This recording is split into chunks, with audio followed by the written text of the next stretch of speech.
terus. Jadi teman-teman, pintu gerbangnya seperti ini ya, sangat unik, hampir mirip seperti film-film zaman dulu ya. Nah, kita sudah dekat. Tua kok nggih. Berarti ini kita jadi konsumsi makan sehari-hari. Kalau makan itu kan saya nggak harus sama nasi. Jadi ya saya nanam, misalnya saya nanam bote ya saya makan bote, ada pisang ya saya makan pisang. Karena kalau ngomongkan orang punya masalah, orang sakit itu macam-macam obatnya. Ada pakai jamu, ada pakai hal-hal yang lain gitu. Intinya ya gini loh Mas, di sini tuh kalau bisa orang datang ke sini tuh pulang-pulang dapat sehat. Oke teman-teman ya, sekarang kita akan mencoba bertamu ke kakek ya, dimana beliau hidup itu sendiri ya teman-teman, di bukit itu ya. Nanti kita akan berbincang-bincang kenapa dan apa alasan kakek itu tinggal di atas tebing seperti itu.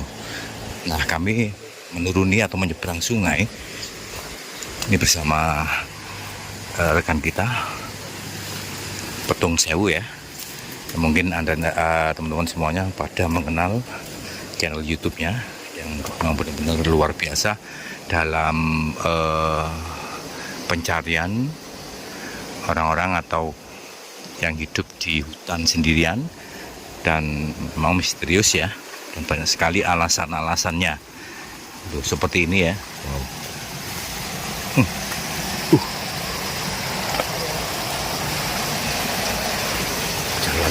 Licin. Nah, kita menyeberangi sungai yang sangat besar teman-teman ya. Licin banget ya. Nah, seperti ini sungainya. Dan di depan sana itu kelihatannya ada air terjun mini ya. Wow, besar juga ya sungai ini. Dan banyak sekali pohon-pohon yang hanyut oleh banjir. Kan salah nih. Wah, jalan aja misterius ya. Nggak ada jalannya. Entah kakek itu lewat mana ya. Nah, seperti itu. Oke, kita jalan. Guys, sepatu Kang. Nggak ada jembatan, nggak ada jalan setapak ya. Aneh.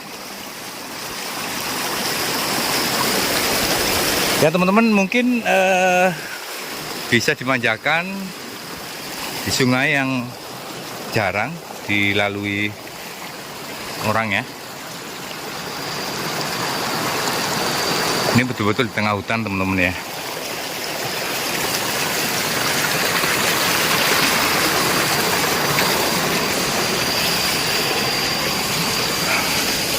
Oke.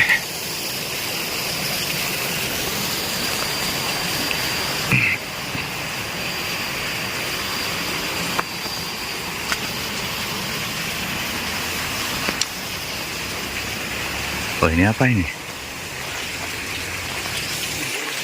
Waduh Kang, madus langke ini Kang.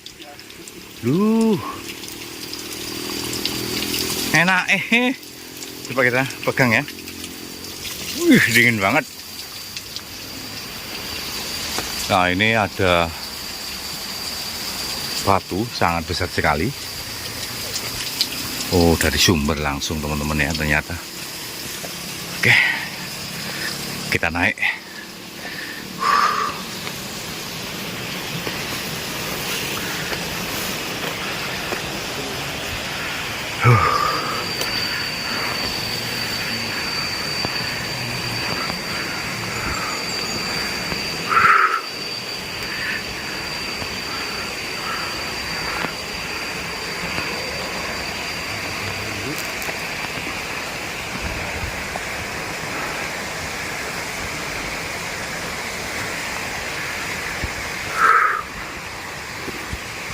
Kita bendera merdeka.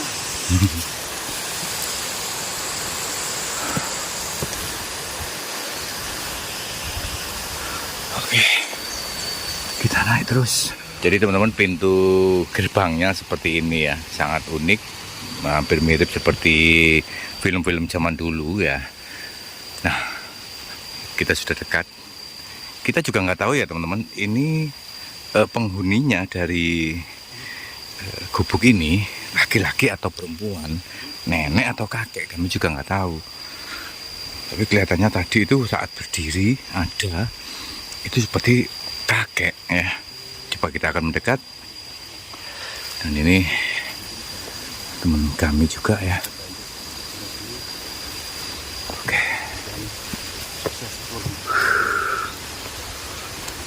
Aduh. Oh, ini juga ada tanaman lombok ya.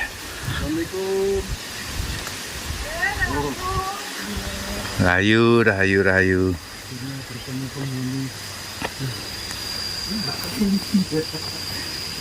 Masih ingat? Ini ya. Nggih, Mas. Sinten? Petung sewu. Petung sewu nggih. Tua kok nggih. Berarti ini kita jodoh ini. Yang tadi Monggo. kita sempat nyari sana Mbak ke gua. Ternyata ketemunya di sini. Tak kira ini punya orang lain. Berarti kita jodoh. Jadi maaf ya. Iya, monggo. Saya pasang dulu Mbak Reni. Gimana kabarnya, Mas Petung? Lama nggak ketemu ini. Sudah kurang lebih 1 tahun ya Mbak Reni ya. Kita nggak sowan dan tanpa sengaja ini tadi ketemunya di sini ya. Mbak Reni sendiri gimana kabarnya? Ya baik. Sekarang kan saya tinggal di sini, sudah ada tempat untuk ngiyup. Sambil bercocok tanam ya Mbak Reni ya. Ya, wes apalah yang bisa dilakukan. Nandur-nandur apa situ yang bisa dikonsumsi. Wong saya sendiri kan memang senang bikin jamu, jadi ya nandur pon-pon, sambil nanam-nanam itulah. Tanaman herbal gitu ya Mbak? Nggih. Mbak Reni ya. Dan kebetulan juga ada pemirsa yang kemarin tuh request Bu Iya disambangi, Mbak Reni bisa kangen gitu ya. Ini tadi tujuan kita ke Gua Putih, tapi jenengan nggak ada. Terus pas pulangnya kok ada gubuk di tengah hutan. Nah ini saya penasaran naik ke sini, ternyata jenengan yang di sini. Iya. Oke. Ngopi dulu, monggo ngopi dulu. Teman-teman, jadi Mbak Reni ini beliau itu tinggal di gubuk ini sendirian ya Mbak Reni ya. Nggih. Mbak Reni sendirian di tengah hutan ini. Beliau ini seorang pemberani ya. Bisa dibilang pemberani karena seorang wanita tinggal di tengah hutan ini hidup sendirilah hitungannya. Tapi sangat tatak. Nggak pernah punya rasa takut. Karena Mbak Reni ini bukan bisa dibilang bukan orang sembarangan. Beliau ini memiliki ya kelebihan lah. Kalau boleh saya sebutkan, Mbak Reni ini juga bisa ya mengobati berbagai macam penyakit gitu Mbak Reni. Ya sebetulnya bukan karena bisa, cuman kan kadang orang itu kalau memang dilala datang ke sini berkeluh kesah, mungkin memang lagi waktunya dia dapat tombol gitu ya. Biasanya ada saja yang bisa saya buatkan di sini. Karena kalau ngomongkan orang punya masalah, orang sakit itu macam-macam obatnya. Ada pakai jamu, ada pakai hal-hal yang lain kayak gitu. Intinya ya gini loh Mas, di sini itu kalau bisa orang datang ke sini itu pulang-pulang dapat sehat. Gitu ya Mbak Reni. Iya. Jadi orang butuh obat datang ke sini, orang sakit jangan sampai pulang masih merasakan sakitnya ya gitu ya. Kalau bisa begitu. Karena kan wong saya ini ya mek nandur-nandur paling ya bikin jamu apa gitu. Cuman kalau misalnya memang orang itu sudah waktunya untuk sembuh, harapan saya ya pulang dari sini itu ya nemu sehat gitu. Orang yang datang ke sini kebanyakan ya yang dengan tangan itu punya keluhan sakit apa Mbak? Kalau sakit sih macam-macam ya, yang sakit medis ada, sakit non medis juga ada. Kalau non medis itu memang kan kita bicaranya agak sulit. Tapi biasanya kan ngobrol dulu, apa kita buat rileks dulu, cerita ini itu segala macam. Baru nanti akan kelihatan, oh orang ini ternyata perlu diperlakukan begini untuk menyelesaikan masalahnya, biasanya gitu.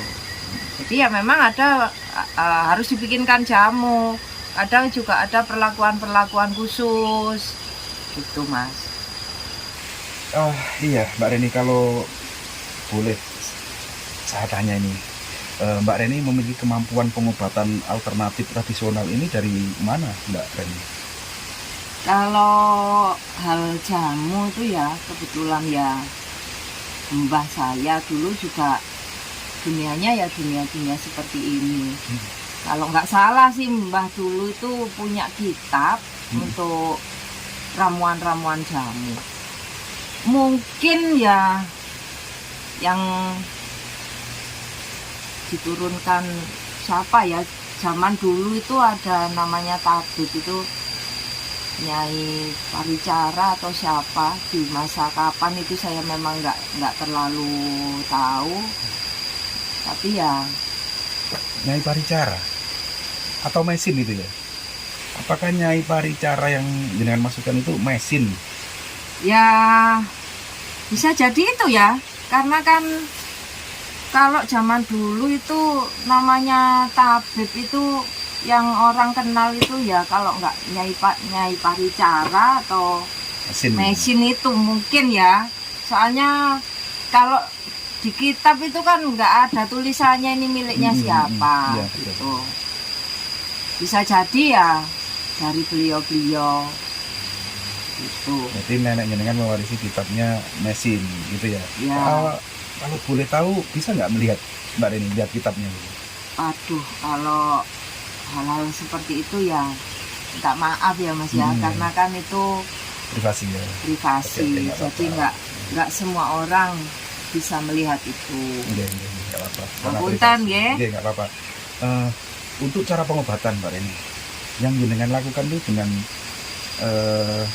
menggunakan, hanya cukup dengan menggunakan rempah-rempah atau ada terapi-terapi yang lainnya gitu? Kalau model pengobatan itu sebetulnya kan ada macam-macam. Ya memang seperti yang sampean sebutkan tadi, jadi memang ada pakai jamu, ada pakai perlakuan khusus, kadang ada yang harus saya bawa ke air sana, di bawah sana. Itu kan modelnya itu apa ya, terapi gitu ya. Terapi rendam gitu ya? Iya, yang direndam pakai jamu itu juga bisa. Jadi ada macam-macam untuk mencari sehat itu. Kebetulan sih kalau saya kan mau ngobati orang ya dilihat dulu. Oh, orang ini harus dikasih jamu aja cukup. Oh, orang ini harus ditambahi dengan berendam atau apa gitu. Karena namanya penyakit itu ya nggak cuma medis, kadang-kadang ada yang non medis. Jadi ya harus dipahami itu. Jadi tidak semua penyakit karena yes medis, tapi penyakit yang karena ada unsur dari lembut atau gaib itu bisa nih? Kalau ngomongkan bisa itu bukan kapasitas saya.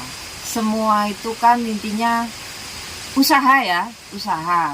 Jadi mungkin saya bisa mengarahkan, oh ayo dilakukan pengobatan dengan cara ini, karena saya punyanya ini. Karena saya pengetahuannya hal-hal yang begini lah. Masalah berhasil atau enggaknya semua tergantung sama yang sakit. Kalau memang meyakini, biasanya itu ya dapat kesembuhan gitu.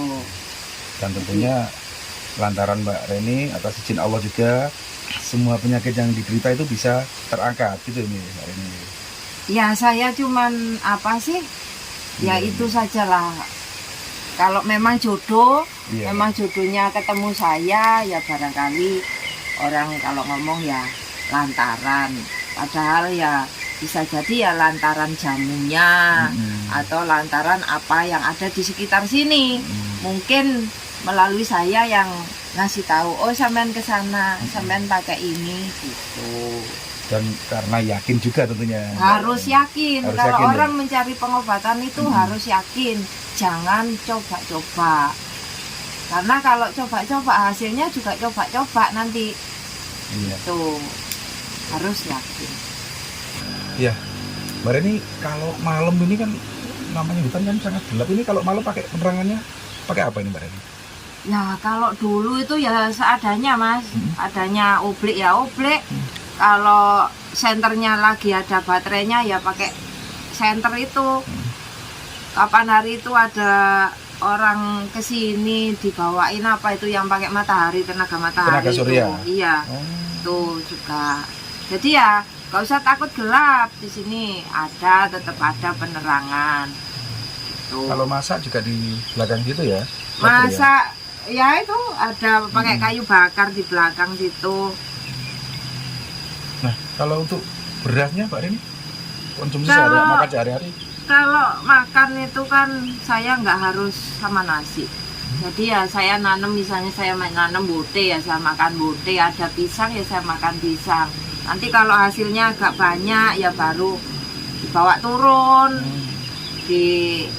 ya entah dijual, entah ditukar, nanti ya dapat beras, dapat ikan, dapat telur kayak gitu-gitu ya. Apa yang dihasilkan di sini ya saya bawa ke Iya, bawah. hasil panen Mbak Reni ini dibawa ke pasar ditukar sama sembako gitu ya? Iya.